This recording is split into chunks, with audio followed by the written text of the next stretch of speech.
All right, we are live. Tonight is just domestic. Foreign is not going to be with us tonight.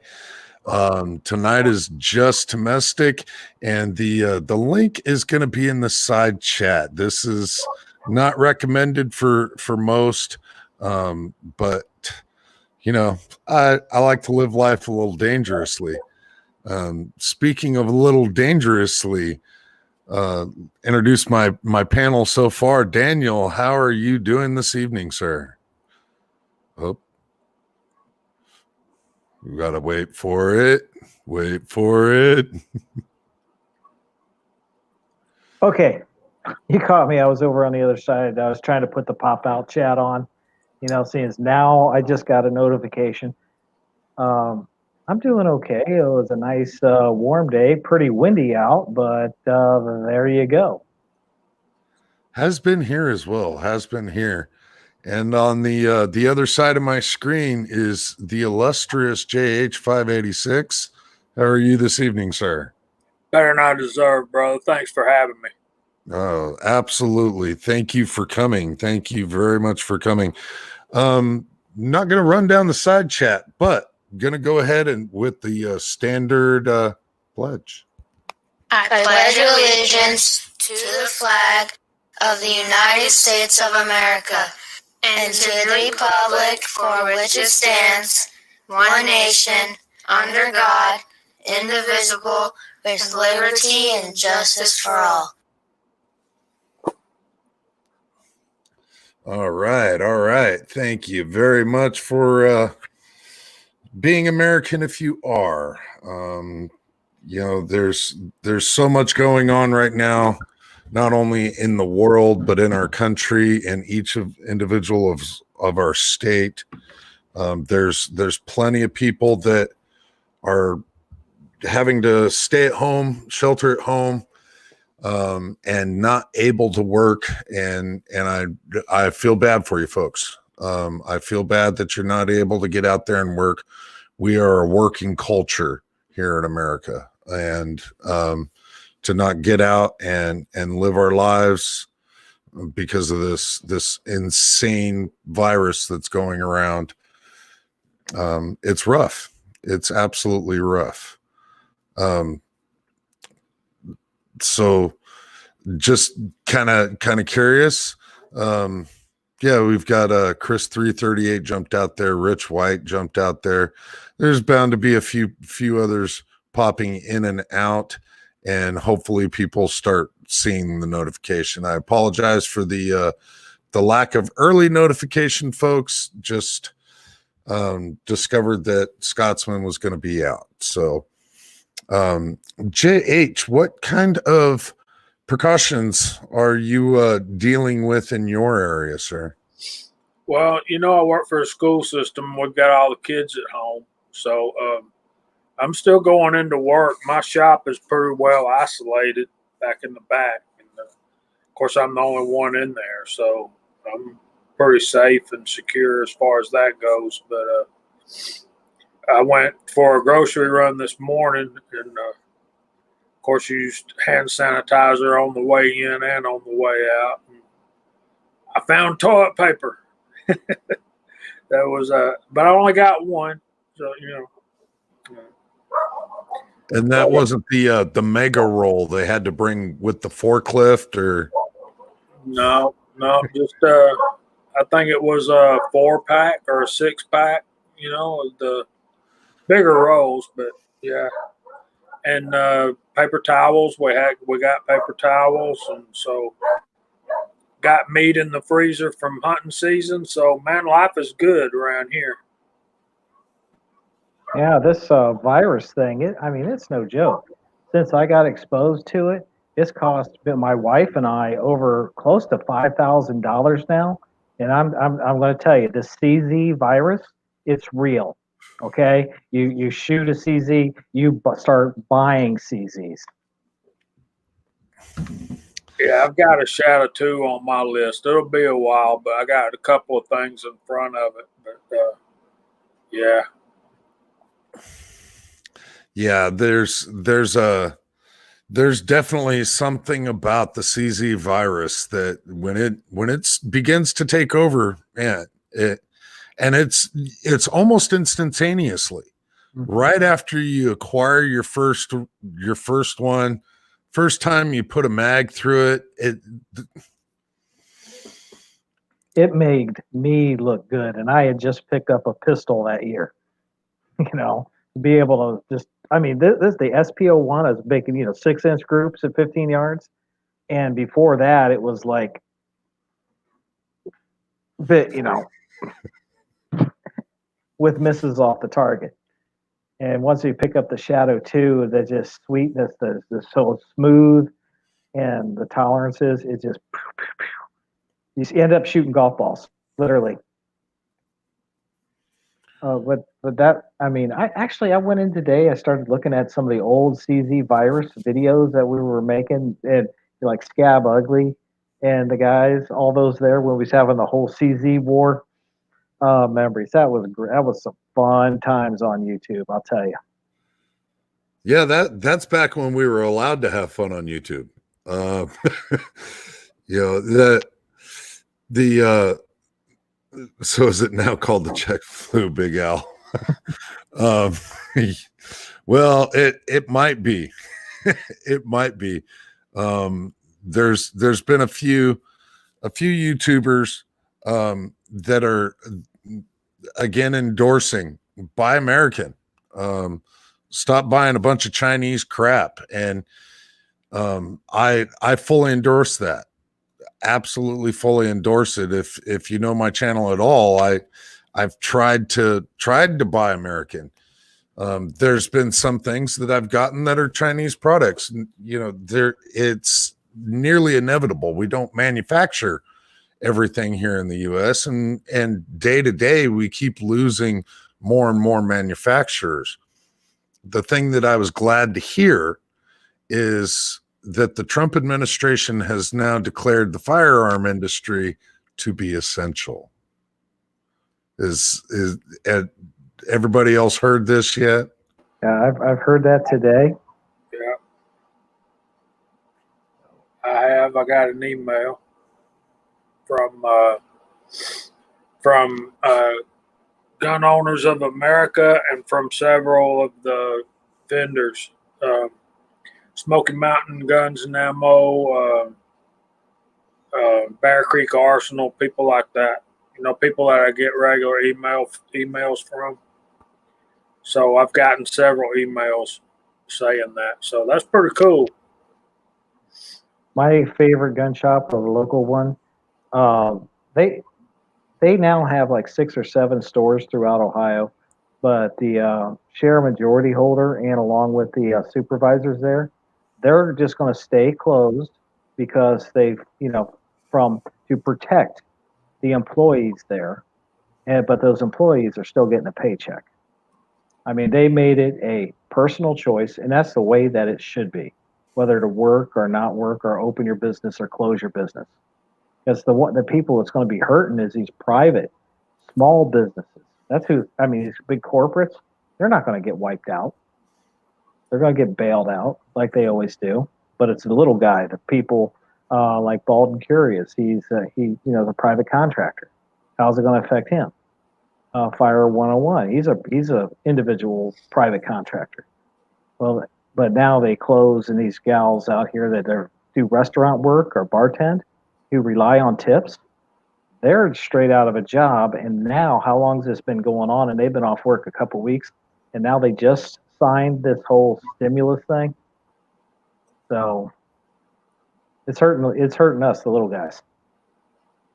Did that make any sense? No?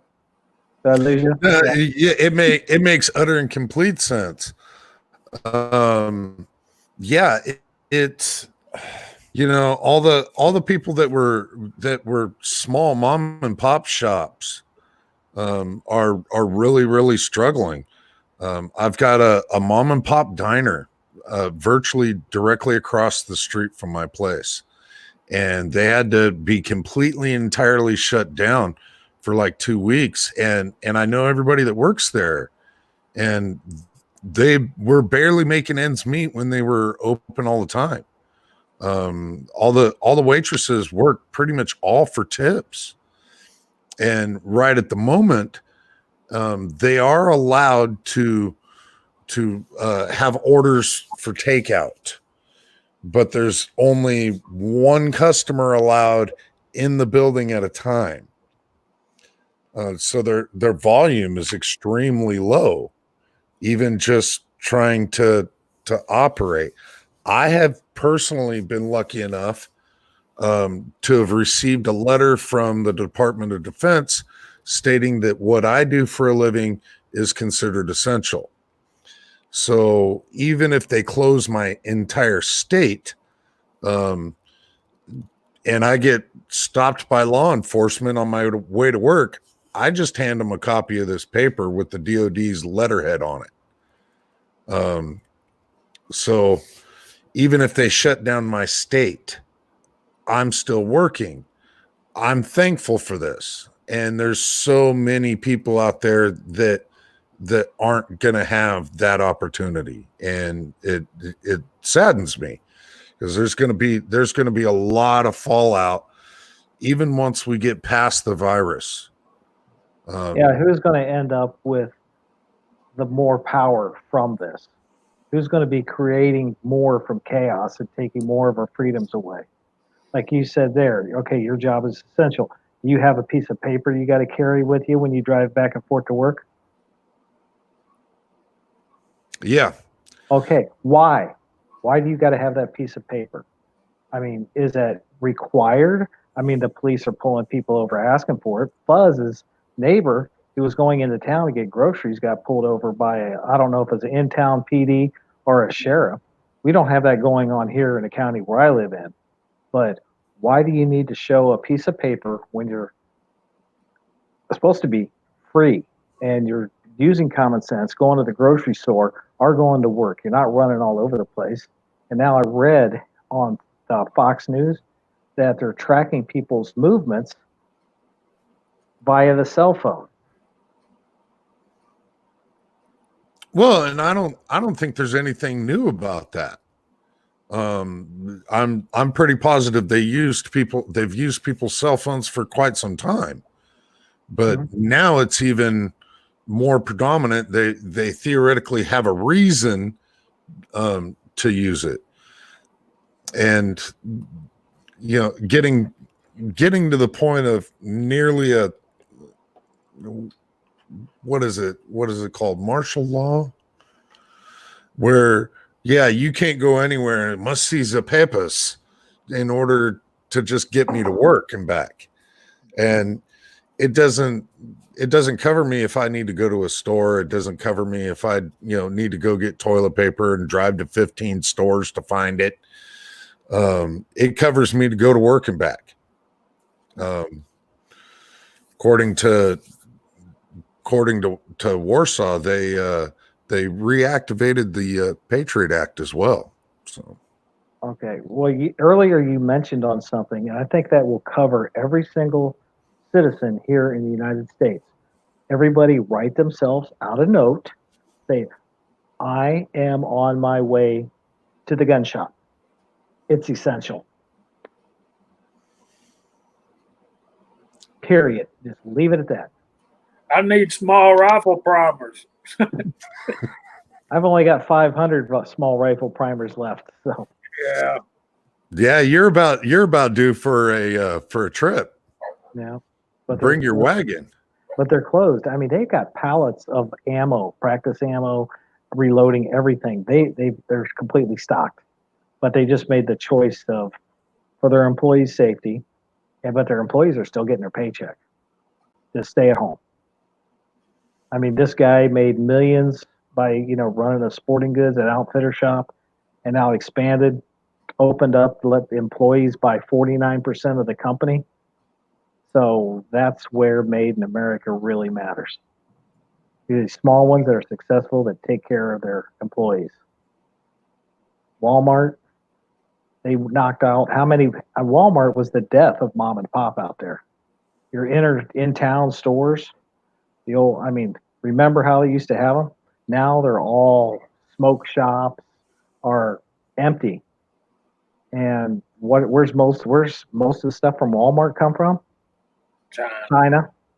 If not there, Singapore or Japan. I don't mind Singapore. I don't mind Japan. But China plays dirty. They killed my dog. Well, that's pretty much how China plays. China always plays dirty. Just in every way, shape, or form, they nearly. They sent over poison dog food. That was about 5 to 10 years ago. There was a mass. I mean, a thing they couldn't figure it out for a long time. They finally tracked it down to this company in China. How about drywall? I know of one where it just leaches out this acidy kind of stuff that eats the electrical wiring and the switches. We're now in all these homes that use that drywall have to be completely gutted and re-drywalled and electrical wiring redone. And now, Bald and Curious said the other night that they actually even sent over drywall that was contaminated with radioactive material.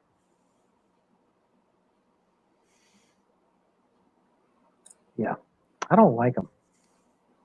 No, not at all. And I mean, you can kind of look at this coronavirus and speculate if China put it out there to see what the world would do. Now they know what the strategy of each individual country is going to be. It is. And you know what? Back in the 80s, one of these well-known authors, I was reading it the other day. It was, one of these end time books, where the disease comes out and goes pandemic and everything goes around. But it started out in this bio place of all places, Wuhan, China. And the name of the thing was like Wuhan 401 or 409, whatever experiment, and it broke loose, and that pandemic went all over.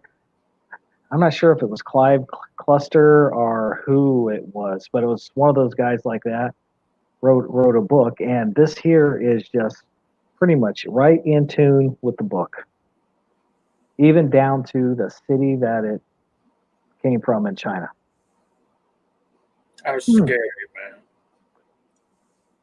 But yeah, Big Al's talking about formaldehyde and building supplies. If y'all remember back when Katrina hit New Orleans, just outside, well, actually, it hit land in Mississippi, but y'all remember Katrina. And you remember how many people died and how many people were displaced and how many homes were really messed up. And the government bought a lot of these, what we called FEMA trailers, little camp trailers for people to live in while they were rebuilding their homes to move back into their homes. And we went down with our church group and we helped rebuild a lot of homes down there. Well, when they were living in those things, in those little trailers, little campers, they were built with Chinese, products to build them. They were building them as fast and as hard as they could because people didn't have a place to live. People down there were living in the Superdome, man. So it's like that. And then 6 months down the road, everybody started getting sick living in these FEMA trailers, and it was because of those the Chinese building supplies that were putting off the formaldehyde and stuff. So this ain't nothing new, man. I mean, why do we we just keep on doing the same thing over and over, it seems like. And this the way we've reacted. Let's go back a little bit farther. We're talking about wages and tips, and we don't know what businesses are going to be able to recover from this. Now, I'm fortunate enough to be like what Daniel was talking about. I have the choice of staying at home or going to work, and I'm going to get paid. But my daughter-in-law works at Waffle House. Do y'all have Waffle Houses where y'all live? Not Thankfully not. I'd gain like 20 pounds easily, but You know what Waffle House is, though. A little small breakfast type, And, well, she works there, and, she makes tips, and she's a waitress.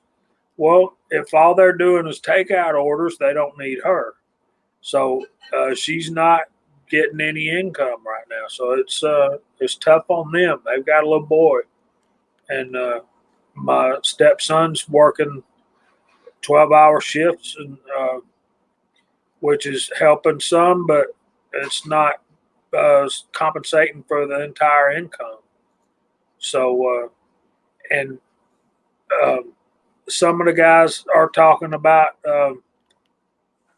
they're conditioning us. Yeah, it feels like martial law. I mean, I go to work in the morning, and there's just no traffic. I mean, I base my route to work on what the traffic's like. Well, now I can just go straight down the main thoroughfare, turn right in where I go to work. I can get there in probably 13 minutes right now, where it usually takes 20 to 25 minutes. I mean, small town America, But yeah. well, yeah, and I live a bit out of Des Moines here in Iowa, and excuse me, Des Moines being the big city, going into Des Moines right now is like driving into a ghost town. It's like nothing to get across town in no time flat. Here in my little town, typical Saturday night last night, and I step outside to walk the dog, and I seen this. I live right on the town square, and I step outside to walk the dog, and there's one car going by the square, and I went, "Oh, hey, a car! Woohoo!" Couple minutes later, I'm like, "Oh, finally another car." Oh, wait, it's the same car. They're just making laps around the square.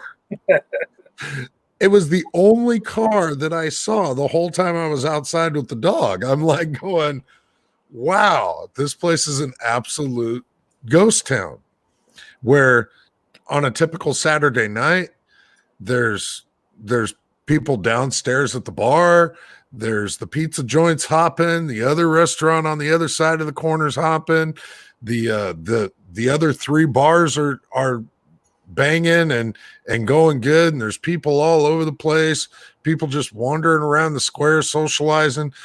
People are doing their due diligence, I would say, on keeping the distance away from each other, but I kind of keep my distance away from people as much as I can anyway. So,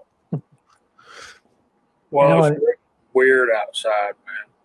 Alan, Pop Warsaw's question up there. I'm going to just answer this. That way everybody knows what he's asking. This one directed straight at you here is. Are you scared, Alan? Say no. Okay, I don't know if this was a planned virus or if it's a natural virus. At this point in time, it doesn't matter where it came from. Okay? I mean, you could, whether you got your conspiracy hat on or not, the results are going to be the same no matter where it came from. In the end, where are we as a people, as a nation, going to stand when this is all done and over with? Are we going to be less free?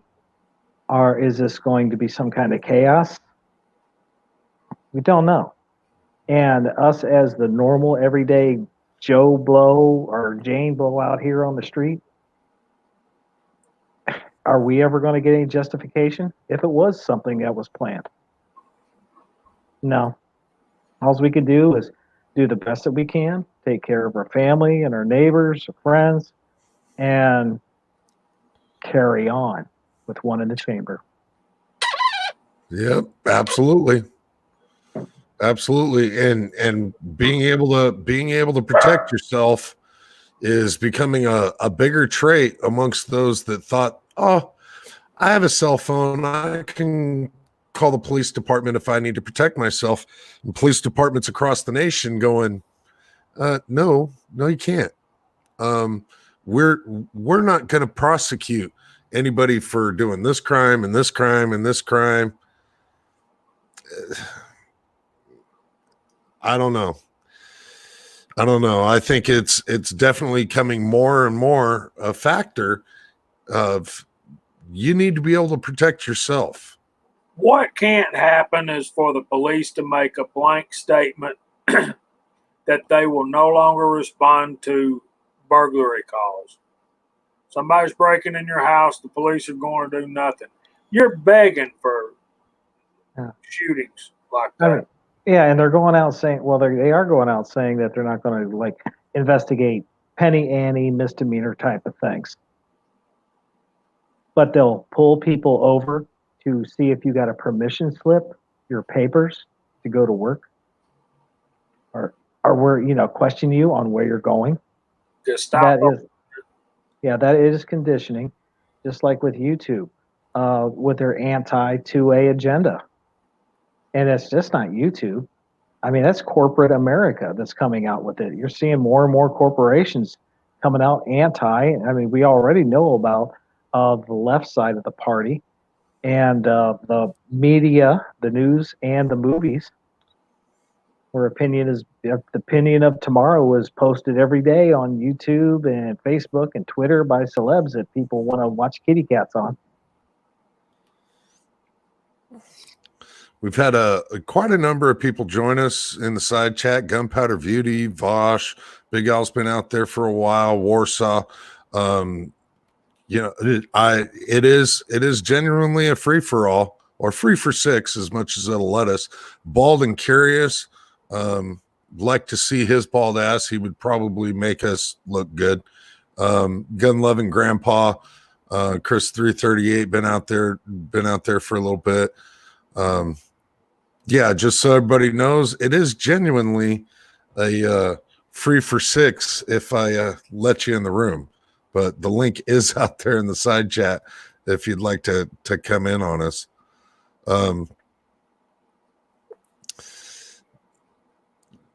with that said, we do have the kilted and bearded one, the bearded CB82. What is going on, fellas? What's up? Oh, another glorious day. So I take it I'm late to the party as usual. Oh, not that much. Not that much. Anybody that wears a kilt is always fashionable. Well, they're hanging up in the closet at the moment. So, but I looked for this earlier at like 15 minutes ago, and I could not find it on my feed. So I don't know if YouTube decided to from Alan's channel or not. So, well, that's a possibility, but it was kind of last minute. I just didn't get the notification from the Scotsman that he wasn't going to be able to join tonight.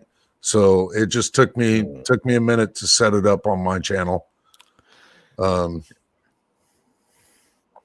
Not a problem. How's everybody else been doing now that I'm finally here to make it at least, 4? Well, apparently Bald is too sober to join us, but oh, that's a bad excuse. That just means he needs to work harder at it. And besides, made in America, I know he's made in Czechoslovakia, but we got to get some foreign on here to make it foreign and domestic. Okay, I got to defend the Bald and Curious. He's Slovakia. Yeah, Czechoslovakian, Slovakian. No, Czech is a completely different country. Oh, come on. There's only like 5 out of what used to be Yugoslavia. Well, I mean, Slovakia used to be its own country. The Russians took it over, made it Czechoslovakia. Maybe I can annoy him enough to get him on here so he can give us the proper history if we can understand him. But he's sober now, supposedly, so maybe we would understand him. Well, we'll always understand grand power. Gunpowder, get the chopper. So they were in the side chat. They were talking about bats and pigs and all that kind of stuff where the virus started. My Everybody eats pig. son, yeah. So my son sent me this cartoon earlier this week, and it was Hank Hill. Y'all know Hank Hill? All right, they're all standing back beside the fence, drinking beer like they always do. And Hank says, "Boy, I tell you what, if he'd have cooked that bat with propane, we wouldn't be in this mess." I wish I could talk like Boomhauer. I do too. Thanks for dropping in, Rich. Good to have you. See you, buddy. Bye-bye. Yeah, the speculation on how or why China allowed it to happen. Yeah, okay, maybe it was an accident, maybe it was something that initiated in China. Don't really know. The tinfoil hat brigade would tell you that they made it to where they could spread it across the world just to see how nations would react to something like this. Well, on that note, buddy of mine I deployed with a few times. He still works in Langley, Virginia area, if y'all are familiar with that. He got a hold of me a couple weeks back, and he said, be prepared for at least a 90-day burnout, and that China's numbers were well more than fluffed from what they were getting reports in on the better part of 60,000 dead at that point in time over there in China, from what he was able to tell me. And so if that kind of says anything about, oh, well, we've only had 3,000 people die. Yeah, no. They are so population dense. That stuff is going to go through there like wildfire. Warsaw's got it right. Yep. And do I think it originated there? Yeah. Was it from a market or something cross-contaminated? They're calling this SARS 2 for a reason. How it all plays into that, I don't know. I'm not a biochemist, so I can't tell you either way if it was from somebody eating, charcoal bat versus, propane bat or cat or whatever else. But the one thing to be sure is, yeah, it's a global pandemic, and at least Daniel's got it right, and I got my pressure cooker right up there. Well, one of the two. So you got two already. I'm thinking about getting another one right now because after it's done, you got to wait for the whatever you're canning to cool, or the glass explodes. Yep. Well, the other one I've been meaning to do a video on for a preparedness series because it was my grandmother's before she passed, and I've had it a couple years, but I got a rebuild kit for it online. It's the 1960s. It's not an all-American like that one is. It's the other ones, the Presto heavy-duty aluminum. Yeah, real stuff. Yeah, the real, heavy-duty aluminum like that one, but it still uses the gasket versus the all-American, which doesn't. And I picked up some spare parts for that thing. I just need to get around to doing that and add that to the list of 10,000 videos I need to do. So does this pressure cooker have a copper tube that comes out and then coils down into a 5-gallon bucket? No, but it can be easily modified for that. Yeah, the other one could definitely be easily modified for that. But then again, Tech has all my beer brewing supplies over at her place. We've got enough over there to brew 10 gallons at a time. It's just getting over there, especially the fact she's a healthcare worker right now. I'm kind of keeping my butt over here. So that's what I don't understand. The healthcare, like in the rest homes, those are the places that need to be 100% locked down, and the caregivers that work there need to be living there. Their wages can be adjusted for them, justify them being there 24/7. Yep.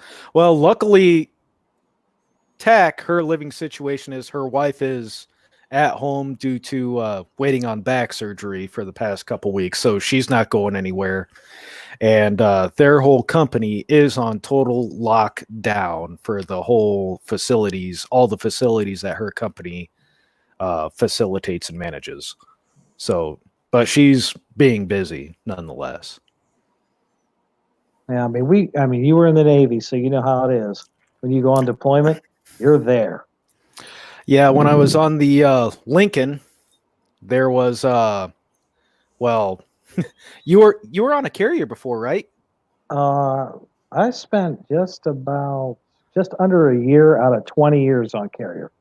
The rest of the time I did on my sea duty, I was expeditionary. Okay. But yeah, I found my flash gear the other day in a box out in the garage, courtesy of a PR. But yeah, they've got what, as of beginning of the week, 3 reported cases on the Roosevelt. And when you stack 5,000 people in 4 acres and 3 high and 100 per berthing, yeah, that place has got to be a cesspool. Yeah. You got a chief pretty much in every made division, and they got it a chief's mess, and now all your chiefs. That's just one way to spread it all. Besides the mess deck and everywhere. Yeah, that place has got to be a cesspool. There's no locking down just 3 people. That shit's not made for it. Yeah, you got to hit port and get those people off of that carrier. That's all there is to it. They'll probably try to lock them down in quarantine down in the dungeon where they have the where your bad restriction guys would go, where they'd get like the 3 days bread and water type people. They'll probably try to keep them down there because medical is too far of an open bay area. They can't have them in medical. There'd be no way. No way. You're violating. You're not allowed to tell people about the dungeon. It's bad PR for our beloved military. I've only known a few people to get 3 days bread and water, but we also did have another member join the panel here. I'm not quite sure exactly who this is. What is it? Gunpowder Beauty. Oh, I remember Gunpowder Beauty. Yeah, I don't know if she'll speak though. How's it going, y'all? We good. How you? How's you and yours, Gunpowder? I'm surviving in the nice state of Missouri. Nice. I live Michigan quick. Yeah, St. Louis went on lockdown as of Friday, I believe. That's in Missouri, isn't it? Yes, but if I'm going to be on lockdown, I'd rather be in Missouri than Michigan. Yeah, that dirty old state. I mean, that Michigan. Man, people done lost their minds. Bless their heart. I don't want to be around them no more. Michigan is so bad they had to come here to my wife's hometown to find a football coach.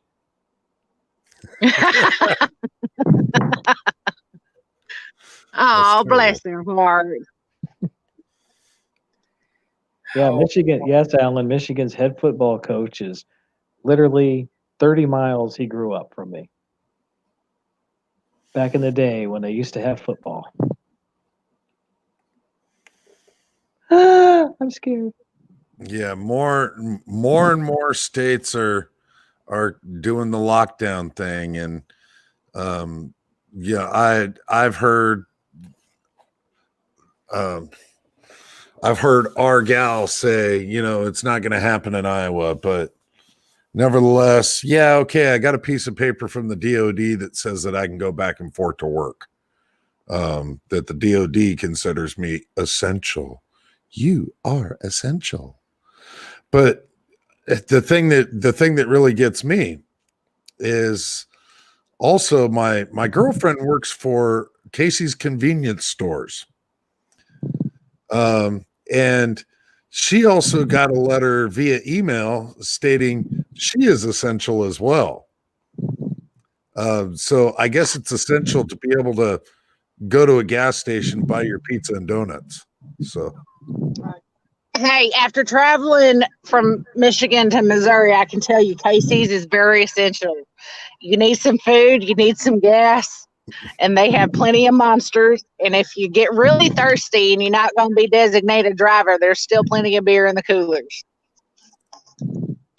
Yeah, those gas stations are essential. I mean, you let all those smokers run out of cigarettes, chaos is going to break open a lot sooner. yeah, Absolutely. absolutely. I run out of cigarettes and I'm strapping on the body armor. Shit's going down. I run out of cigarettes and I'm going to end up in horizontal stripes that are not going to be flattering to my figure. Well, the one good thing about that is I seen up in Polk City, just 5 miles from all the rest of the gas stations around here earlier today, went for a drive, $1.53 a gallon at Casey's. Hey, I just bought it for $1.49.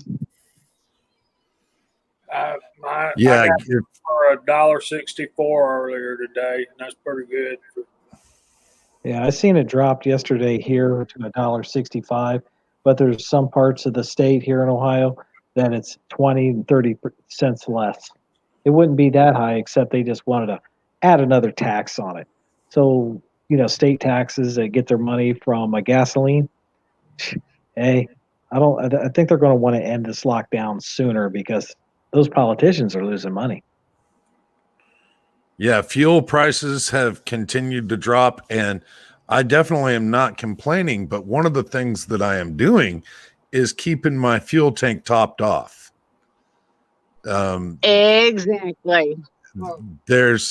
I do not go a day without topping off my fuel tank. I really don't kind of have anywhere to store excess fuel. That would be wise, even if you're looking to just keep doing it. But right now, right at the moment,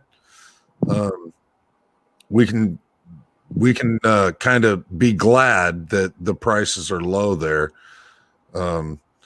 There's one comment that Bald threw out there is that he's going to work tomorrow. He's got a porch to rebuild and the customer don't care about none of it.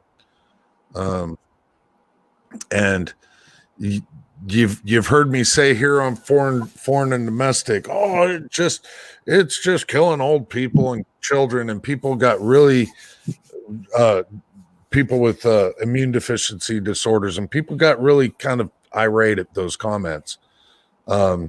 If you don't like what I say, then go fuck yourself. But with that said, yeah, you can take precautions. Do you need to be panicked? No. And that was virtually my point, is that you don't need to panic. We're nowhere near the states being as panicking as they are.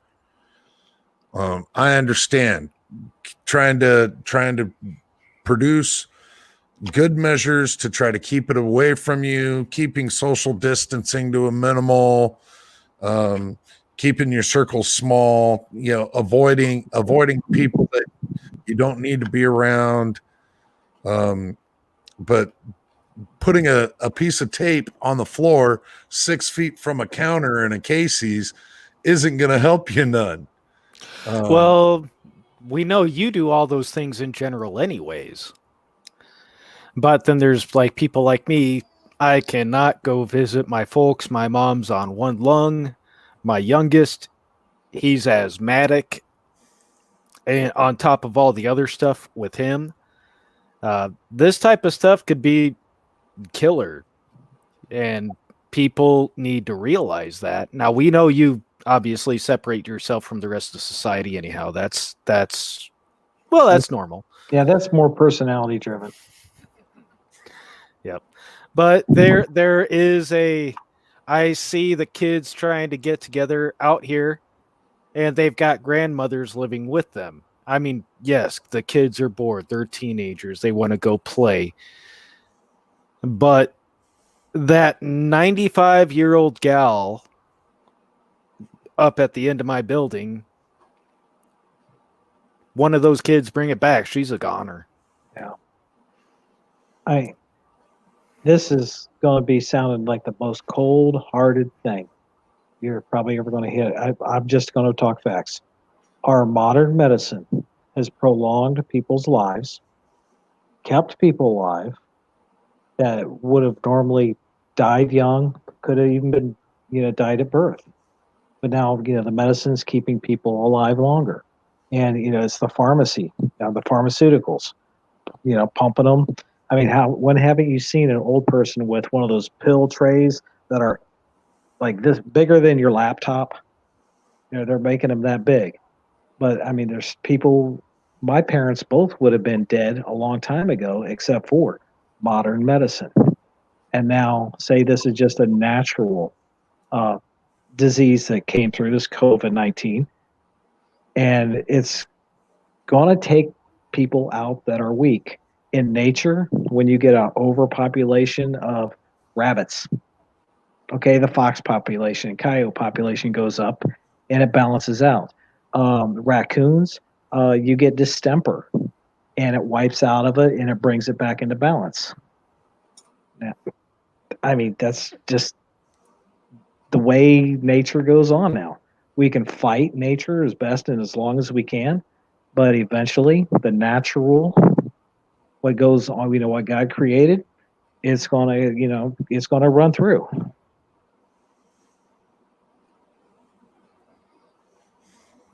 Kind of like God's corrective measures, what Bald and Curious hacks at you, Daniel. Yeah, I see that there. I pick on him, he picks back, and it's all copacetic. Yeah. So Well, he's just busy playing with his. That's okay. He's just busy playing with his Olight. Yeah, I've got an Olight over there, but it's in the bag. I mean, it was given to me from a giveaway. The only Olight I ever bought, what was that? Probably back in December. It got ran over by a semi truck after it fell out of my pocket, and I didn't notice it. So should have had it on video. That could have been your review.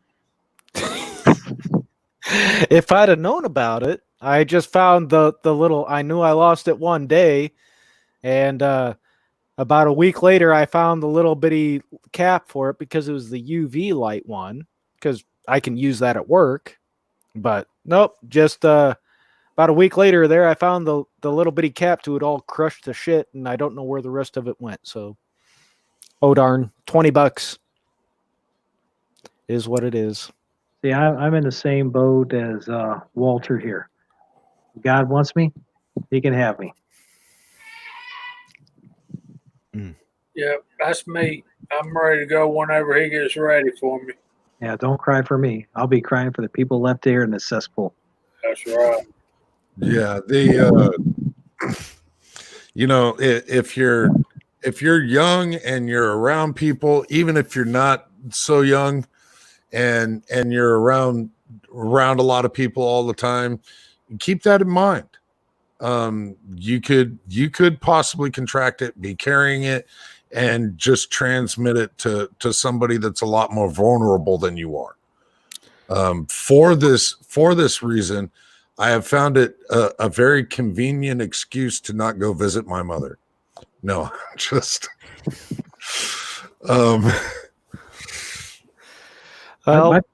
if she calls me and says, hey, I need this and this from the store, just leave it on the porch and knock. I'll pick it up when you're gone. That's a great visit. No, he just goes back to the back behind the garage, and then he goes shooting while she's picking up the groceries. But but no, like me, I work for a trucking company, and we have trucks that relay back and forth down to Atlanta, New Jersey, New York. Like in 4 days' time, that truck goes out there and comes back and sees how many truckers in between. And I got to worry about that crap. Okay. We got a request out here in the side chat from Bold and Curious.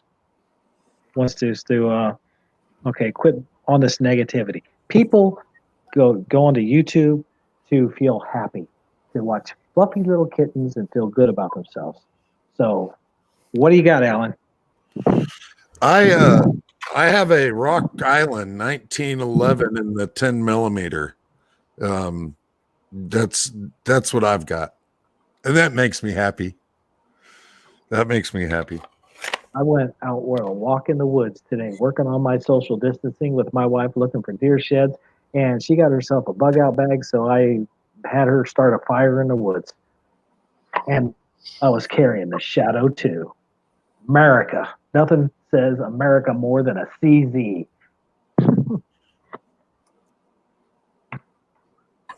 Unless it's, a Colt, Henry rifle, anything but a Glock. How about a Springfield XD made in Croatia?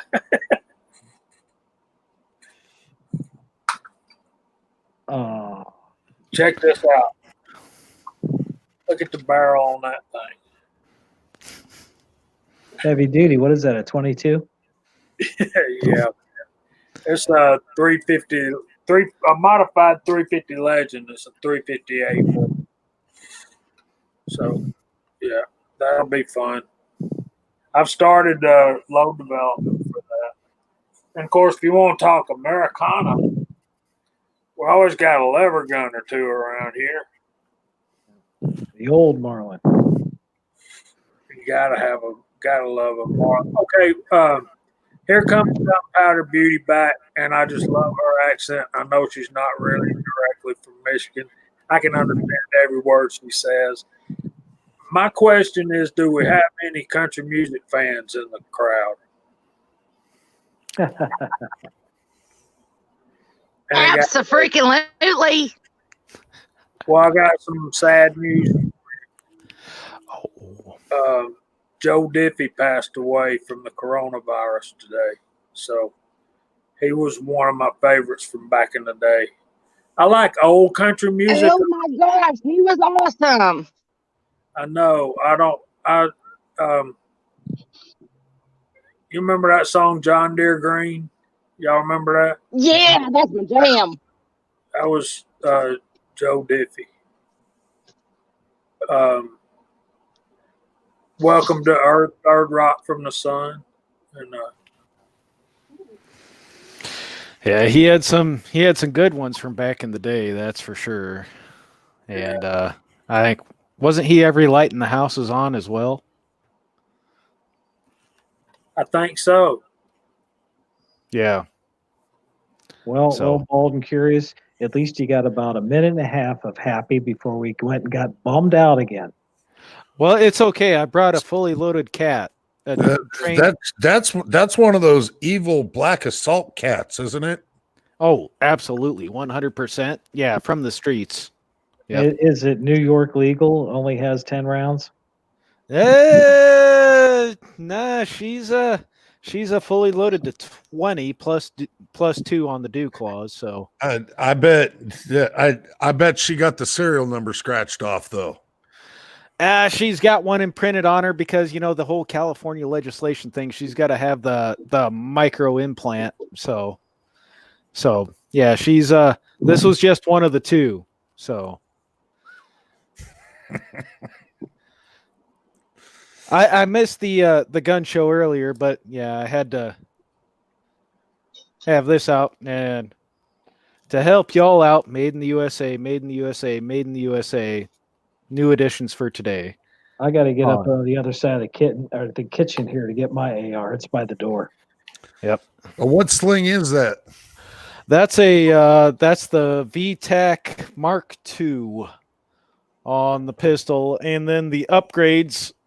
It's not been posted yet, but the upgrades for the that's a Diamondback USA upgrade on this guy. So with custom bearded CB Brownell's paint job. So I just got to get it sighted back in yet. That's pretty. She is. This is liberty. This is freedom. and they make one hell of a sexy sister pair. Man, I wish my husband loved me enough to get me a matching set of twins. Well, you really opened the door there, Gunpowder. I'm not sure if I should talk anymore. I was talking about guns, not the other twins. I was going to tell you, we got a plastic surgeon up here named Snodgrass that specializes. Jamie took it for us, and he's usually the conservative one on, the whole. I couldn't help it. See, Jamie, we start hanging out with this crowd and it starts rubbing off. Hopefully it rubs a little back on them too. I know, but one of my best friends at work, he was that was his thing. He was from Alabama. He can't help it. He's a breast man. He'll tell you. Yeah. I was bottle fed, so I was deprived. So. He wasn't. Oh, you poor mistreated child. Now we know what's wrong with you. It took you this long to figure it out, Alan. Shit. We're all screwed. No, throughout my many years, I attempted to discover the reasoning behind why generally most men prefer large breasts. And I think I discovered the answers because when we were babies, they were this big. So that's the image we got stuck in our heads. And mine was from the 1989 Playboy. That was the March edition that my dad had, stuffed and hidden down in the basement. That was kind of my reasoning for it. Okay, quit looking up all these false BS answers. It's all because you're all men, and it doesn't matter if they're tiny or big. You want to see them all. See, here I was thinking, like a Pokemon game. Got to catch them all. Okay, go on, Beauty. I was thinking that y'all just like them because they're like pillows, but never mind. Y'all done busted that bubble theory. No, pillows are always a plus. So Warsaw's got a question for the panel. Yes, the virus is bad, but do you agree that it's been a benefit for 2A? People have bought so many guns and ammo, and Trump supports our business. The Trump administration, if you don't know already, has made gun shows or gun stores essential businesses. So I think I'll open this up. Gunpowder, do you think that even as bad as the virus is, do you think it's a benefit for the 2A community? I think it does have its benefits. I can honestly say that someone I never thought would be a 2A supporter ended up purchasing his first firearm because of the coronavirus. And so it has managed in some strange way to make those anti-gunners kind of be a little bit more on our side about it. Okay, now for all you people out there like us that have grown up or been shooting a long time, and you know that new person out there that's gone out and bought their first gun, please get out there and first of all teach them all the safety stuff, because gun accidents are going to start going through the roof with all these new people that don't know how to keep the booger pickers off the trigger and pulling the gun and firing it off in the house. Gonna interrupt for just a second to introduce the illustrious and beautiful Pops Quest. Good evening, good sir. Well, good evening. I feel like I showed up finally live to defend my runner-up position to the bearded CV there. But you know what? What a fine group of gentlemen we have here. There's not a clean face in the room, which is all that matters to me. So I'm happy to be here. Oh, Well, I think Pops just the said. question on the panel right now, That's what I'm Pop, talking about. is even though as bad as the virus is, would you agree that it's causing a benefit to 2A? Talking to me? Yeah. The question for the panel right now is, with the virus as bad as it is, I got you. I get this. would you agree that it's caused a benefit to the 2A? Yeah, 100%. As long as we treat this with respect, right? So everyone is finally realizing that their own safety comes down to them, which is finally like this aha moment that we need to all capitalize on, appreciate, and respect, and nurture to the degree of, helping out our fellow new shooters and not treating them like they're the enemy now that they're part of the fold. And I'll just leave it at that. I mean, I think we all I don't really think this is something we need to talk about. I mean, not that we shouldn't talk about it on this chat, but I mean, as a mental exercise, I think we're all in tune. I mean, can we all agree on that? Like, we all understand what we need to do at this moment in time. That's what gun guys do. That's how we act. That's how we respect the new owners. And I'm trying to personally, on a different level, I'm trying to embrace all the new reloaders out there, because every ammo scare creates reloaders, and I'm trying to do my part to and I know a bunch of you guys are the same way, to nurture and create reloaders out of new people as well, because once you get that deep into the equation, you're in it for life, buddy. It's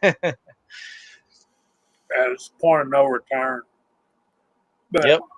I think you said that very well. I don't see how you can.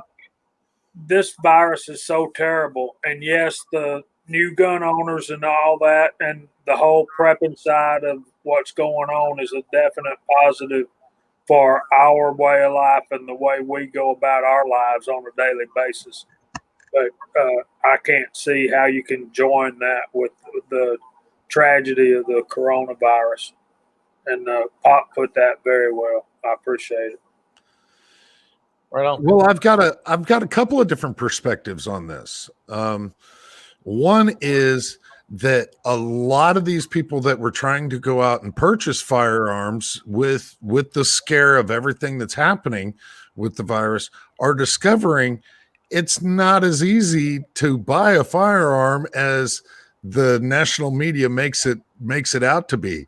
You just don't order it online and it gets dropped off at your door by Amazon.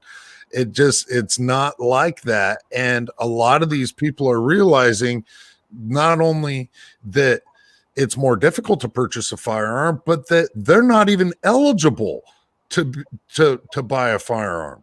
They're getting turned away even in droves. Even at the gun shows. So, try and send them down that road, chase that pipe dream, people too. But I think a healthy dose of frustration will alter their their beliefs for eternity. The first time they get turned away at a gun store is kind of it's a double-edged sword. And you and I have both been there. Before I had my permit, you'd go to a store and randomly they would hit delayed. And you'd be like, fuck, you mean I can't walk out of here with a gun? And the reality of it is that's a healthy dose of respect for the system. That's exactly what that is. And I embrace that. But at the same time, I think we should all just be able to walk in with grocery carts and walk out. That's the libertarian mindset that I'm in. But I think there's a healthy dose of respect that you get from that delayed process. I really do. Yeah, and to touch on that, that's been going on for decades, because even, say, 19 years ago when I was home on leave, for instance, and I had a top secret clearance courtesy of the government, and my uncle, who's an FFL, I went over to him to buy a new shotgun when I was home on vacation, and ATF put me on hold regardless of everything that I had for the 24 hours. Oh, good thing I was there for another week and a half, so I didn't really have to worry about it too much. But that stuff will happen, even back then when it was relatively simple, especially when you're going to buy just a shotgun. And that was, well, buying a brand new one from him, he had to keep the paperwork on it, so it was a little different on how he had to do all the crap for that. Well, from yeah, his but side. it definitely. I agree. It shows these people there is a system in place. Not only is there a system in place, but that the system is working. It's not going to work 100% of the time. Nothing works 100% of the time, but there is a system in place, and there's people walking in trying to purchase firearms and not getting them. Then again, there's a lot of people that have absolutely no education at all, and going out and purchasing weapons. And I don't endorse having a required education process. So I'm going to play a little bit of the devil's advocate here and say that I might find it slightly defamatory to the 2A community, simply because there's going to be a lot of people out there with firearms, don't know how to handle them. There's going to be a lot more accidental discharges and negligent discharges that it's going to make things look bad on gun owners when these people literally just purchase their gun out of panic. Well, kind of on that note, and I noticed Bald, he did a video on this. I've seen channels big, channels small. I've seen a whole barrage of different people putting out brand new shooter videos. Hey, here's your 4 basic rules, know where your target's at, know what's beyond it, keep your, booger hook off the bang switch till you're ready to pull, all that jazz. But not only that, but here's different firearms that you may have purchased, and here's how the basis of them goes. Bald did a really good, I guess Pop's Quest kind of had I wasn't able to play most of the video earlier. He did a live stream earlier about something akin to that on another channel. But there's been a large reckoning of people, channels huge, channels little, doing the safety advocate thing. And I think that is brilliant. And I think the more information that those people have out there for that might help guide them to say, wow, maybe I should go get a course and do a first shots course, or find somebody that knows what the fuck they're doing and show me better. I remember when the NRA was all about safety courses that they provided, promoting shooting sports and being able to get surplus military weapons. Heck, back in the old day, why can't we just go full back to the Sears catalog and order a Thompson? When Thompson's machine guns first came out, they were in the Sears Roebuck catalog. You could order them. They were the perfect ranch gun. That's how they were advertised.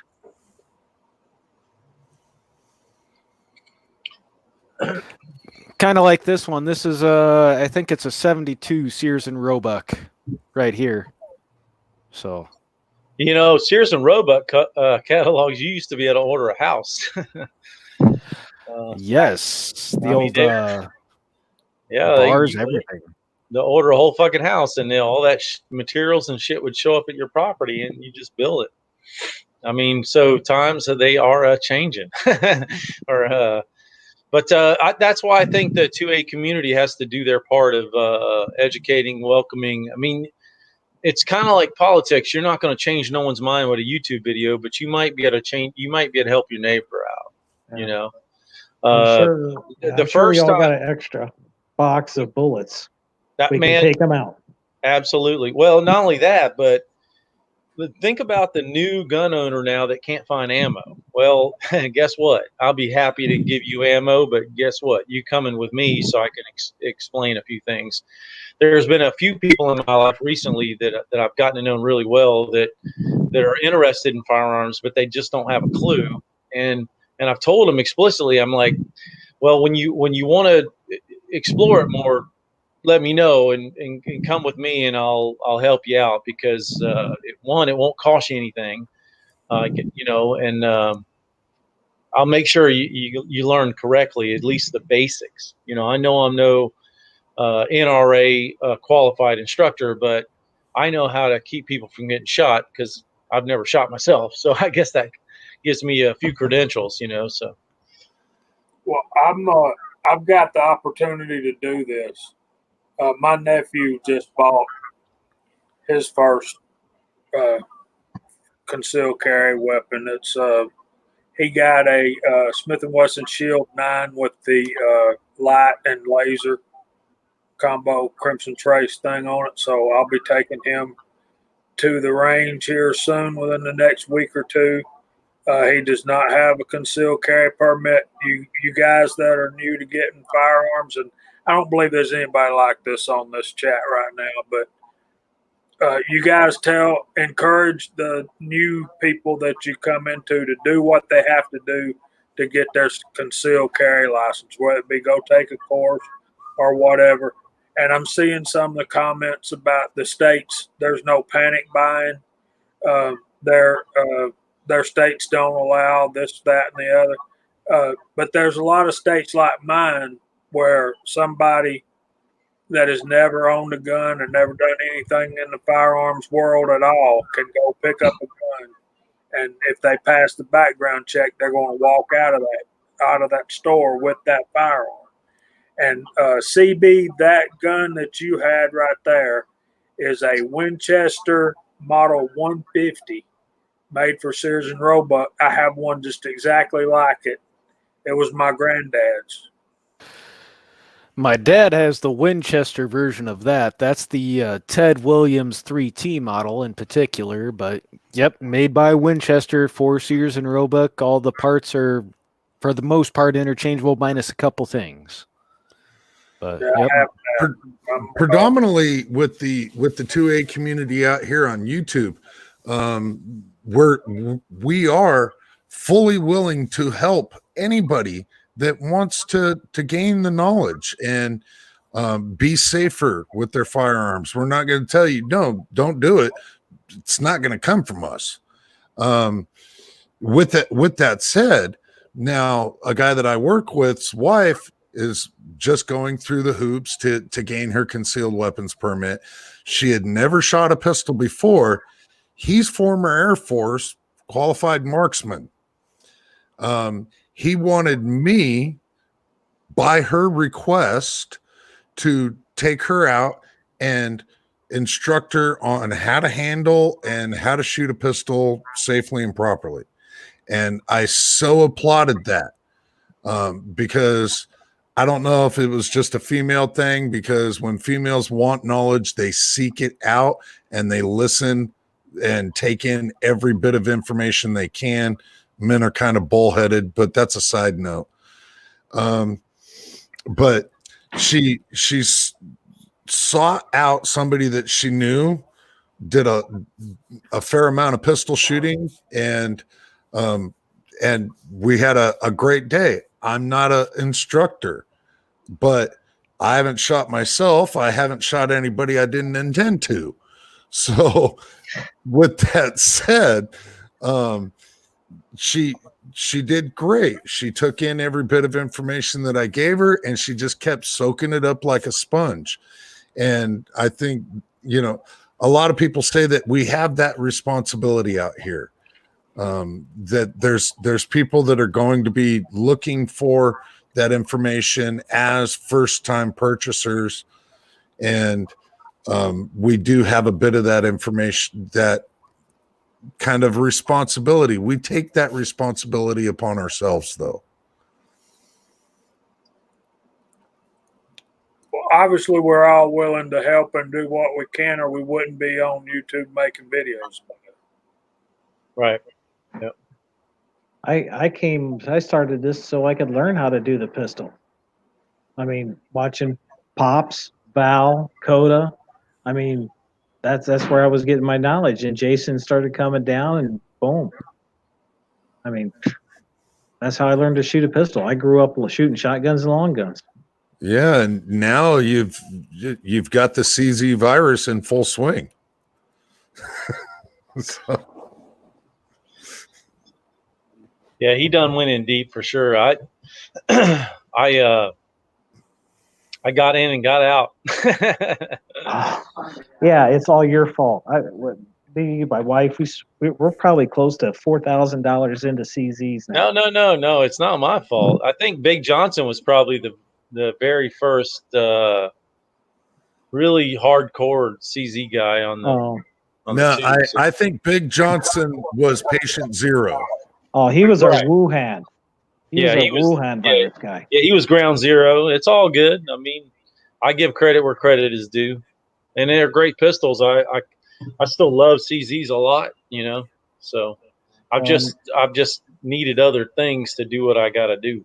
Well, now you got that SIG now. It's like, I mean, I've watched you go way up the curve, and now it's like, okay, came down, and like you found a gun that you just totally love, and it's so reasonable price too.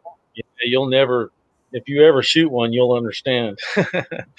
Well, and you go from these ripping Nemesis and Dude, these high dollar hand fit everything pistols. It's real. It's real, guys. Trust me, because I could shoot anything I want, and I'm not saying that arrogantly, but I can legitimately shoot any gun I want, and I have shot them all, and y'all seen, if anybody watches my match videos the last 3 years, I shoot whatever I want. And this SIG X5 Legion is pretty special. It's pretty special, especially with a dot on top of it. I didn't see him do a run and gun with the Barrett, though. That's the only problem that I have. Yeah, it's sold. It's gone. I know you got from WTF SoCal. You had to go buy the nailer 338 Lapua, right? I sold that too. Actually, what happened was I sold the Armalite 50.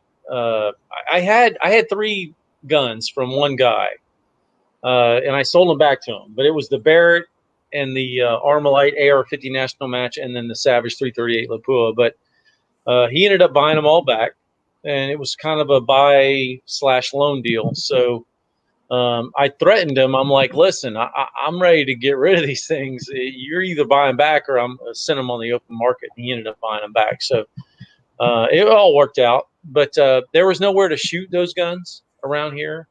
So it was more of investment grade type shit. And I just novelty things, shooting them at the farm. So that when I started to buy the really expensive competition pistols, I had to sell something. And that was a lot of guns that it just had to go. So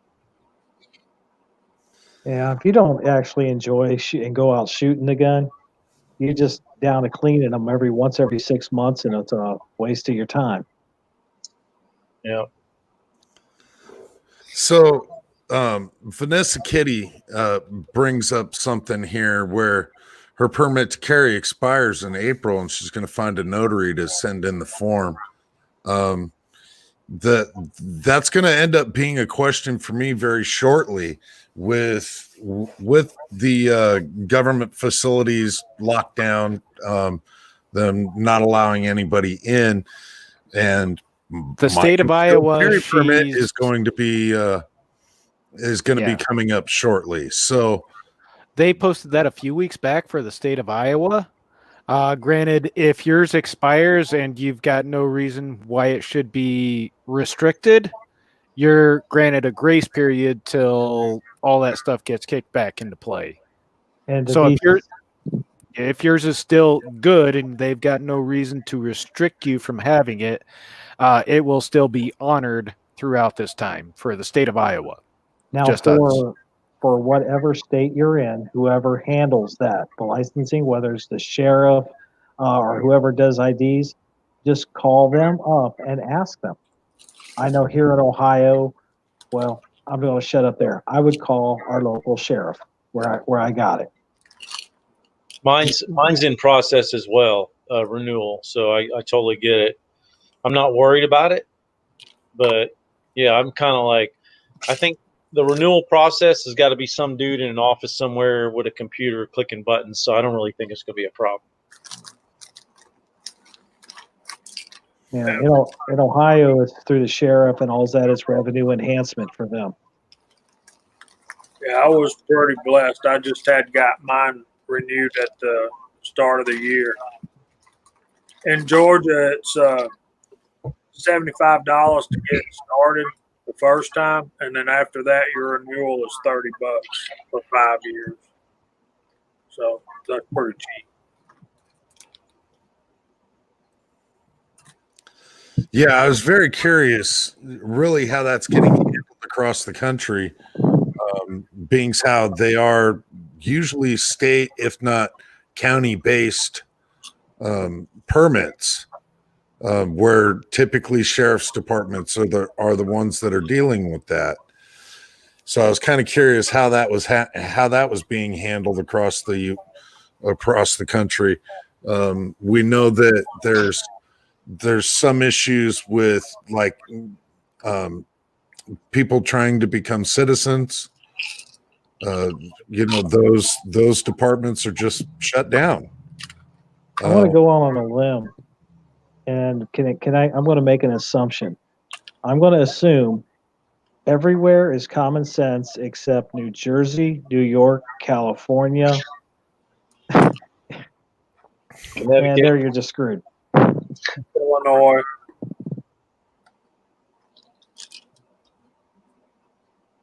Yeah, Illinois has got all the Uber taxes and fees and restrictions, firearm owner's ID card that you need just to buy a box of shotgun shells should you live on a farm and actually need a shotgun. It's it's chaotic over there. It seems like I went to our local magistrate court. I imagine in smaller towns, it's much more personal. Yeah, well, I live in small town America, man. I believe that. Well, it's kind of like Iowa. You have your option to get your permit to purchase, which just allows you to purchase pistols, and that's through your local sheriff's department for $10. And that's just for them to do the background check for you, and it's good for a couple years.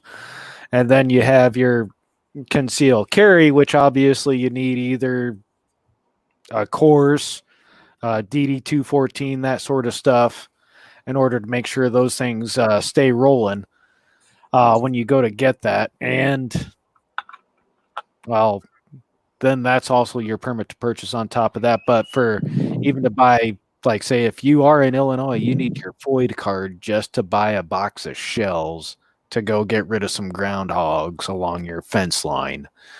Yeah, it's depressing to even talk about those kind of things. Really, I don't like to talk about it. But here it's a one-day class. You only have 30 minutes in the range where you can prove you can hit the broadside of a barn, and then you answer a bunch of lawyer questions, and then it's good for, I think, 6 years.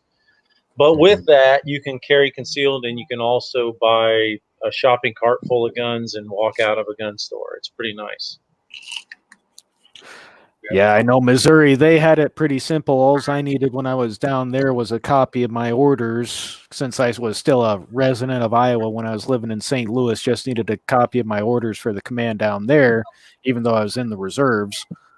Just so I could go walk in, show them my orders. They kept a copy on file for me. And walk out with a pistol right then and there. Long guns, they didn't really give two craps about. As long as you passed your ATF form, they didn't really give two craps. But pistol, they were kind of iffy on just due to that. But if you were a resident in Missouri, and as long as you passed the ATF paperwork like you would for buying a shotgun, you're walking out with a pistol and whatever else you want that day. Yeah, we don't even get our forms called in. You just fill them out, they throw it in a fucking drawer, and you walk out with a shopping cart full of guns. I mean, once you get a permit, you're never delayed because they don't even call them in. They just fill it out and throw it in a drawer. Yeah. Permits in Iowa are pretty much akin to that. With FFLs, though, state did go to a thing where if it's a person-to-person transfer, you can go on if your county accepts it. Like, say, you know somebody that's a friend of your buddies that wants to buy a pistol from you, you can pull up their pistol permit or their concealed carry permit to see if it's still active or if it's been restricted or revoked. The state of Iowa has that, which I don't think is a bad thing. No, that's actually good because private sales, sometimes you're sketched out on who you want to sell to. That's a good thing, actually. Yep. Now, like, Well, and if I was wanted to actually sell I was Allen- actually unaware of that, Bearded. Oh yeah. Yeah, if I was to sell something of mine to somebody local, I'm going to be like, hey, where's your permit? But to be able to look up to see if it's been revoked or anything like that's actually very useful. Yeah, I know. Well, Polk County in particular is one that year and a half ago, I want to say they started doing it in Polk County and a few other of the larger counties. And then it was kind of per county if they wanted to institute it or not. But say somebody from Des Moines goes down and wants to go visit you, and it's one of those cases where the sheriff hasn't gotten around to going and confiscating their permit yet, or if it's something mild or negate whatever the case may be. Yeah, it was just kind of like an instant check thing. You go to that county that it was issued at and punch in the number if it's a pistol or if it's permit to purchase or a permit to carry, and it'll just tell you, yep, it's active. No, it's not active, or it's been revoked, and they won't get into details. They'll just give you a yes, no, or here, which is a good, quick, simple way to look at it, especially if you want to keep track of your crap too. And it's like when I bought that one pistol off TAC. She took a picture of my ID number, everything else, even though we drink beer together all the time and go shooting all the time. It was a cover her ass type of deal. Yeah, it's definitely CYA. You're gonna sell a weapon to anybody, positively CYA. They have forms in our state you can download, and it'll tell you what to fill out and all that good shit. I'm sure every state has their own forms you can do, but check those out online. It works out pretty good. Just make sure you check off all the shit. You know what I mean? Well, all this check stuff. I mean, the first time I ever had to have one of these background checks or whatever similar to it done, I was 16. Went into the gun shop, was buying a rifle, and the shop owner called my dad up to make sure it was okay with him that his son's down here buying a gun. My dad's answer to him was, he's got a job. It's his money. Yeah, that's awesome. But now it's all changed to all this. Yeah, Vanessa Kitty, I don't believe so. Here in Iowa, I do not believe that we have a non-res. If we had constitutional carry, that wouldn't be. All right, I got this theory. Y'all tell me what you think about this. The reason constitutional carry has not passed in a lot of states, could it be because of the money they get from your concealed carry license? I would say for probably some states it could be, because some states left it up to the sheriffs what they can charge per permit. Other states, Iowa has a cap on theirs, but then there's also a reciprocity thing. Like Iowa has a reciprocity with several good many states, but there's a number of states out there that refuse to recognize other states, so we don't really share with them. So there's non-res that you can have if you're in a state that carries reciprocity, for instance, and that's just kind of a quid pro quo thing. And then there's like Illinois, but a lot of states out there, I think they might keep it on hand, just as you said, for the revenue thing, because some states leave it up to the sheriff what they can charge, be it $30 or $300 for somebody's permit, and that's going to vary per state, and if the state has a cap. Yeah, I think Willie told me in California it was $500. Damn, son. I know. Ooh, they Problem- didn't even spit on it. Isn't that discriminating against the poor inner city people who $500? That's a No, because lot they of don't money. deal with that whole permitting process. Yeah. They But can they can buy like 7 high points with that. well, no, but I mean, they go around saying, okay, it's discrimination to have to require an ID because these people are so poor they can't afford to pay for a state ID, but yet they want to charge $500. Oh, especially for voting. I mean, Lord forbid you ask for a residency for voting, but you obviously want to rape everybody that you can for a permit. So I'll put on the tinfoil hat for this. And what I think is the fee is completely non-consequential. It does not matter to them. They're not making money, losing money. It's not about the fee. It's about getting the names and contact information and where you live. And it's all about the Con- registry. Control and power. Yeah, and Josh, you got it right. Money is the only reason. I don't. I think. I don't know, man. I don't know about all that bullshit because what are they going to do? Okay, what are they going to do with a registry of a fucking list of people that own guns? Let's put this in perspective. Let's put the double tinfoil hat on. Do you really think that armed, booted thugs are going to come to your house and take your guns? Raise your hand if you really think that. That's not the way it happens. The way it happens is through legislation, making rules, and slowly eroding your rights. They're not coming to your house and taking your guns. They can't. One, they can't do that. Two, we wouldn't put up with it, and it's too hard of a line to make really happen. But to slowly take your rights is the way it's going to happen. So the registry, it's not. That's So like New York. your tinfoil hat doesn't hold water. My tinfoil hat holds water, I think, is the way it basically was. Because I don't think the registry matters. I don't really think it matters because they're not coming to knock down your door to take your guns. It's just not going to happen. I'm going to connect these two tinfoil hats.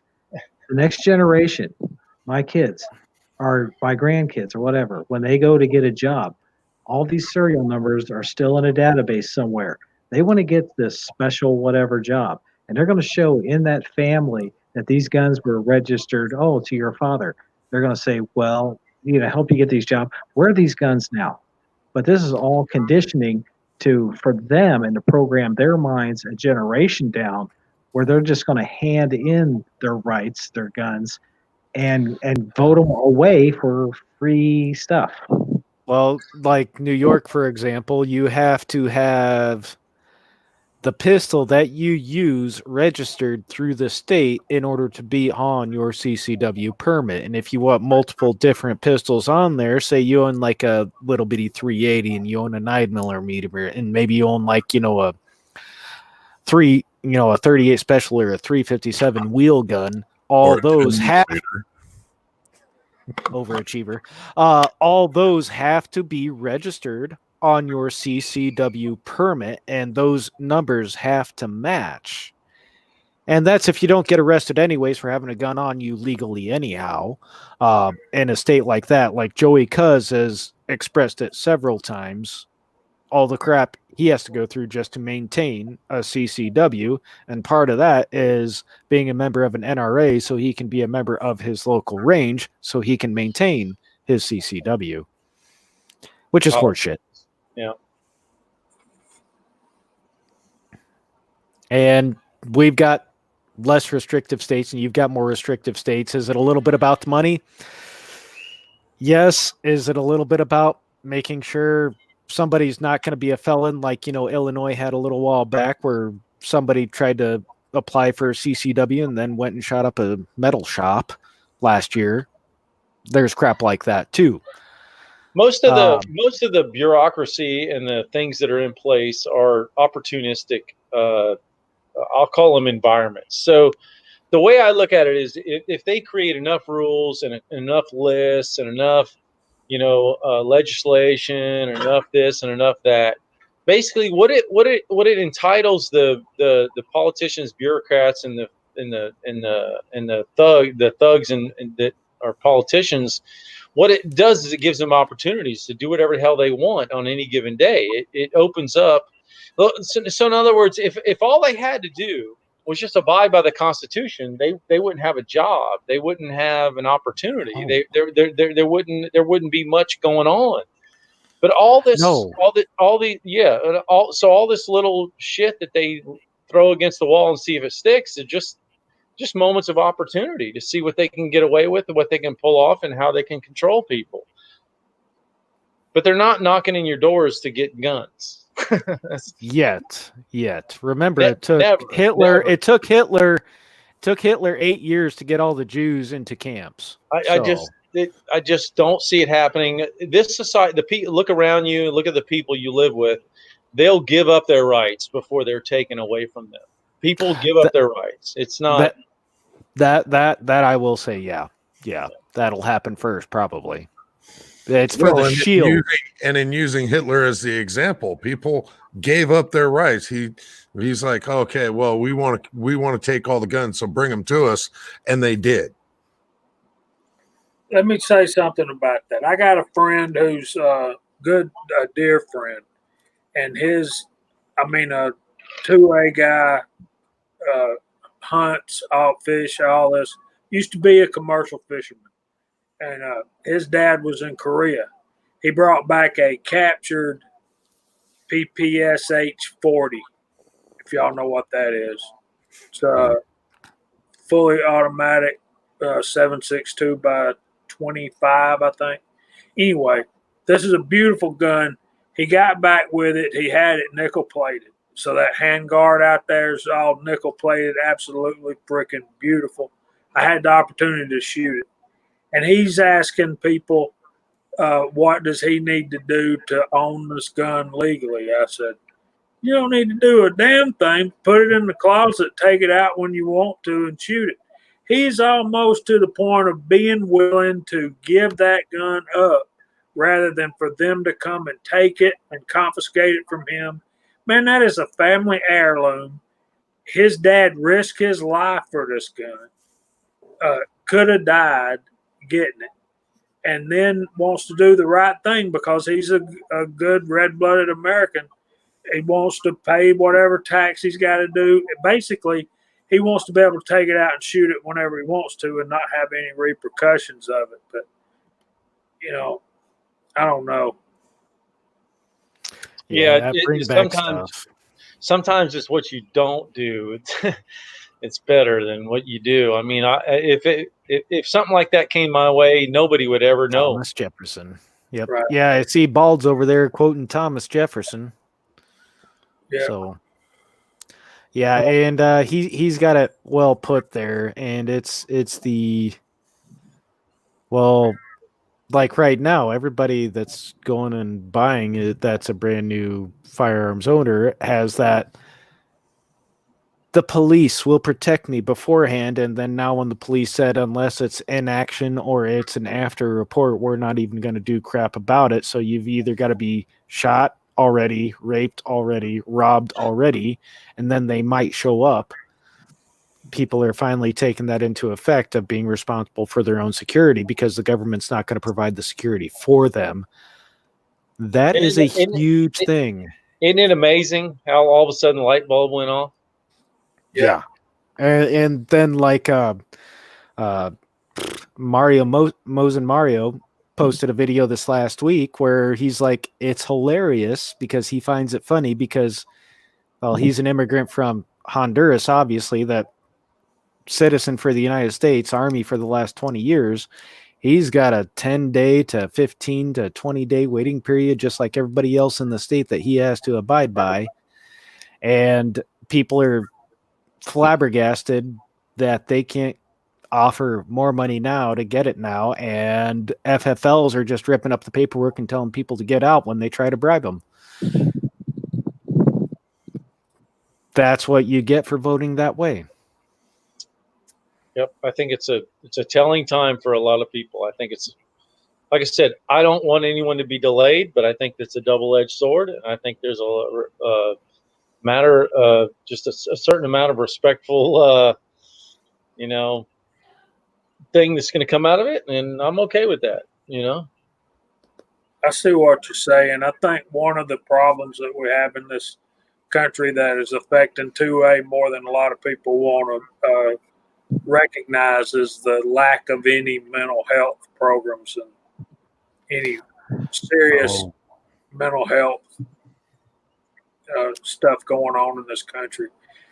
Josh and Bald and Curious are still arguing about the money for the our permits, and to me, it is a tax on your God-given right. No.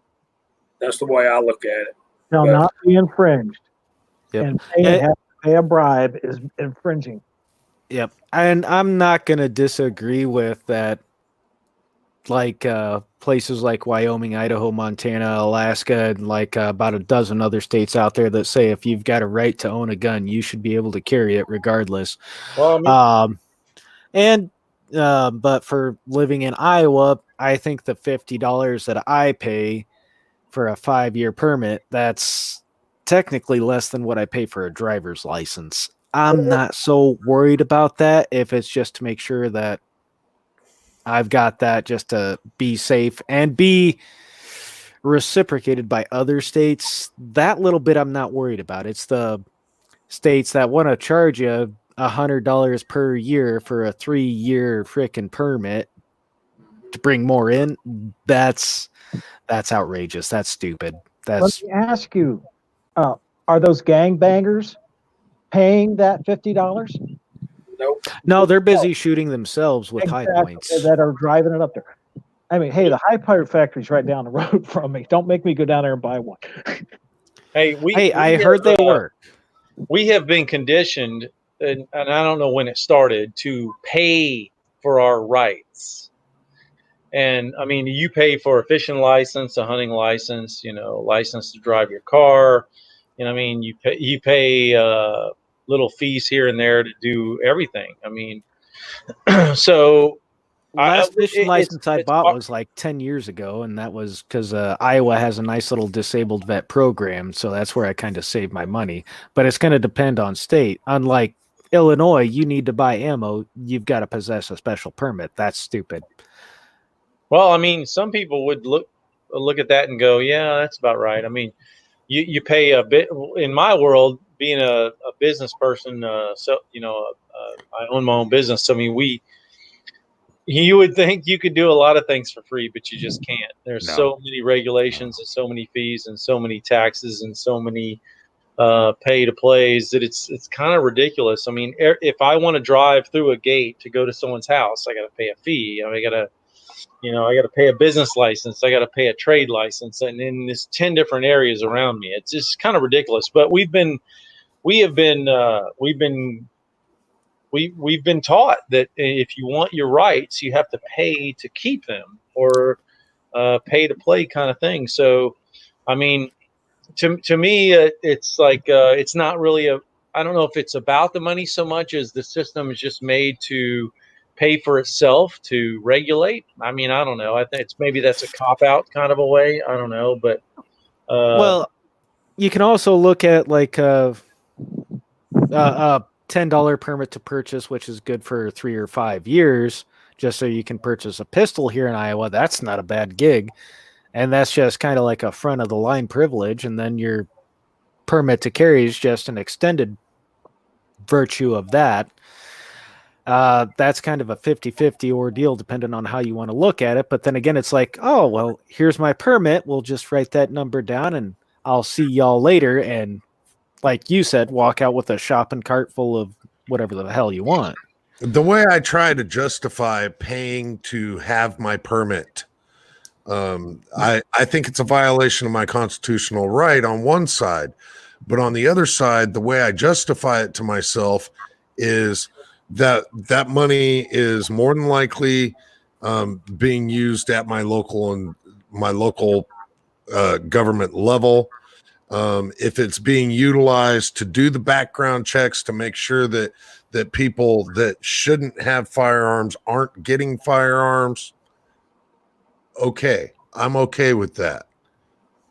Yeah, I agree. I'm kind of okay with paying for my own background check, even though they're forcing me to have to take it, and I've got nothing in my background that should stop me from getting it. I'm kind of okay with that because I don't want people that were violent felons that just got locked up to be able to go into a gun store and buy whatever they want to damn well please, and then go carjack my girlfriend or whatever they're going to do with their weapons that they acquired. So Yeah. I'm, a lot of people will knock me for it, but I'm kind of okay with paying those fees. I don't agree with all the permits and shit that governments and state locals make you pay. Getting a business license. Why should you have a license just to own a business? Yeah. Why do you have to get a license to get married when they don't even do blood tests anymore?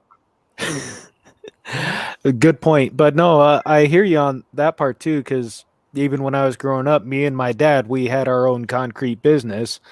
And during the winter, it was snow removal to pay for all of our fees and taxes throughout the rest of the year so we could actually bank money. It was stupid. And there's that.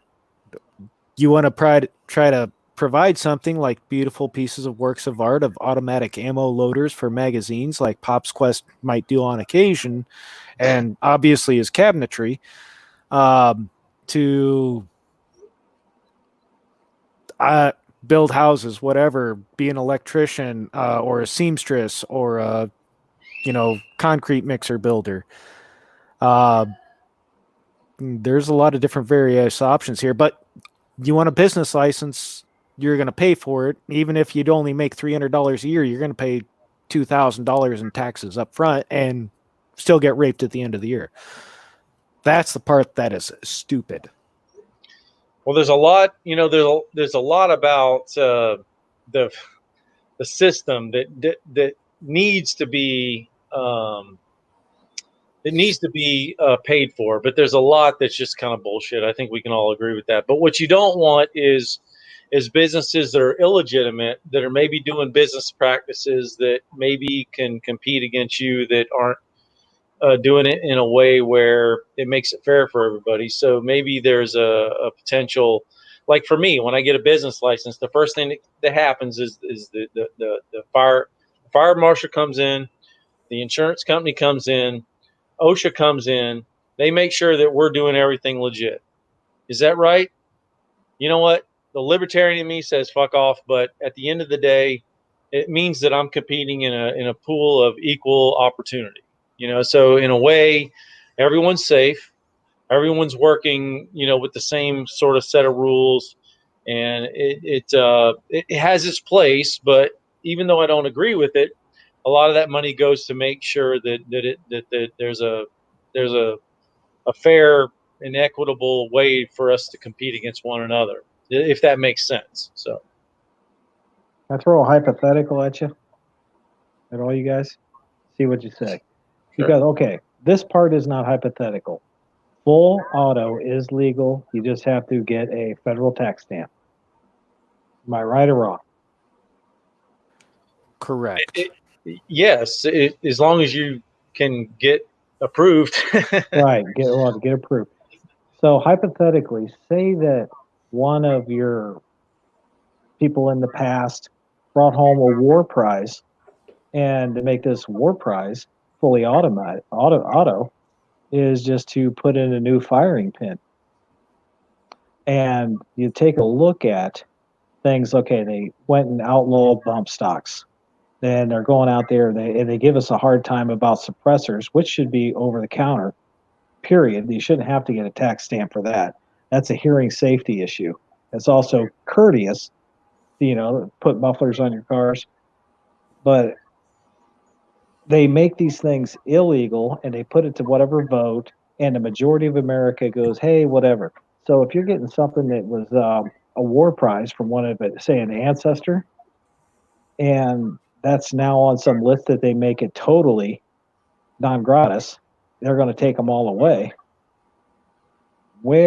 I mean, do you think that is right to take that away? What war prize? What war prize? I don't know what you're talking about. A war prize, say from Yeah, World War no, II, that one.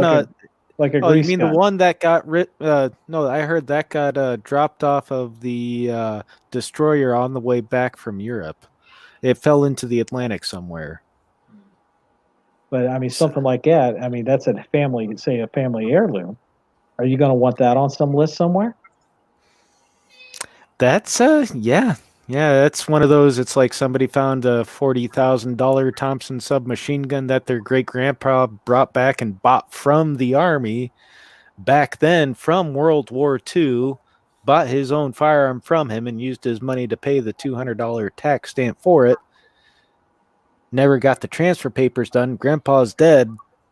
Now they have to toss that firearm in a shredder. Well, It's stupid. yeah, It's and I'm stupid. sorry to step on you, but here's Oh no. this is how you determine what's really important in people's lives. If it's really an heirloom, you don't tell anyone, and you enjoy it as a family. If you find monetary value in it, then you register the fuck out of it so you can sell it one day. That's how you tell how people really value their firearms. So I have 2 questions before we finish up tonight. The first question is for Gunpowder Beauty. Haven't really said much. You still around there, Gunpowder? I see her there. Yes, I am.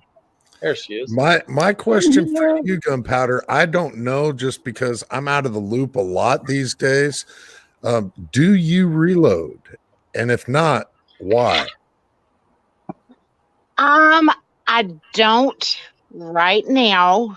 Why? Because I have 2 kids that are under the age of 6 that get into anything and everything. And so mama doesn't have a personal space for reloading, and I don't know how to do it yet. But it is on my bucket list. Well, it's on my to-do list within the next 2 years. The moment she gets private time in the bathroom to herself without the kids or dogs barging in is probably going to be about that same time frame. And the safest time is when those kids get done with their lighting matches phase, and seeing. Yeah, I did that stuff. I had the burns and scars to prove it with gunpowder. Yeah, There's sparklers. a lighting matches phase. Are you serious? Yeah. Bottle rockets are horrible. So keep a towel underneath the bathroom door. The need for reloading is directly proportionate to the need to pull the trigger. So there may be not a need right now, although I don't need to change the oil in my truck, but I know how to do it. You know what I mean? So yeah, that's kind of like gun I question. do know how to do that. Yeah, well, you can go ahead and do it right now. Just find a place or a friend's place where you can reload and learn at that place. Yeah, that's what me and Tack kind of do is that deal. All the stuff's over at her place because I got the Rugrats I got to worry about. It's the same deal. It's nuts. Yeah, because as a young one, I used to make my own explosives, and I was like 10 years old. I blew stuff up. Sparklers and duct tape. Rocketry sets, blasting caps, fertilizer, tree stumps. Yeah. Well, my second question so I don't have actually for the entire panel, because it kind of looked like JH was chat napping, but we start talking reload and his head pops up. So yeah, when it comes to gun questions, particularly reloading questions, you probably shouldn't phrase the question, can I do so and so and so and so? Because the answer is probably going to be, yeah, you can do that. The question should be, should I do this, that? That will get you a more appropriate answer. Just saying. Okay, what was your question? With that, we've been running about time. I'm gonna run through the room here. Let everybody have their say. Bearded CB, you want to start the closeout? Sure. As I, yep. Remember, always keep your kittens loaded. No, nope. As always, remember, shop safety is just as important as firearm safety. You screw something up, somebody can die. So, on that note, yeah, just keep everything loaded that you can. Keep your food on your shelf. Daniel's got a good idea on what's going on. Pop's Quest, obviously, for his reloading ideas. Jamie always keeps plenty of his stuff, and he melts his own. All that jazz. So it be prepared for the long haul on this one, folks. It's not going to be anything small and stupid. It's going to be severe. So just be mindful and stay clean.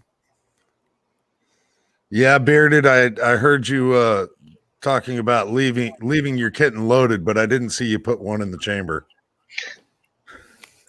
Oh, there we go. All right. Daniel, you want to close it out? Oh, who could follow that? There's so much I could say and it'd all be wrong.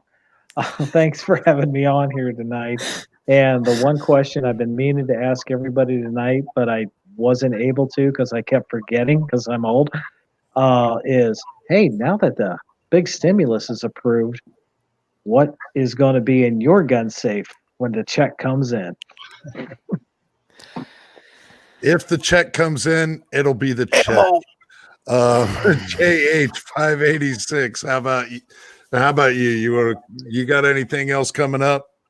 A lever gun and 357 Magnum is what I'm doing with my stimulus check down. But anyway, always Friday nights, Georgia Shooting Connection, Friday night live stream. Y'all check us out. Check out the Reloaders Network if you're interested in getting started. We got a thing where we can ask anybody any kind of questions. I can't remember the name of that. Anyway, go to the Reloaders Network, check us out, Headspace, all that. So Friday nights, 8 o'clock, Georgia Shooting Connection. Oh boy.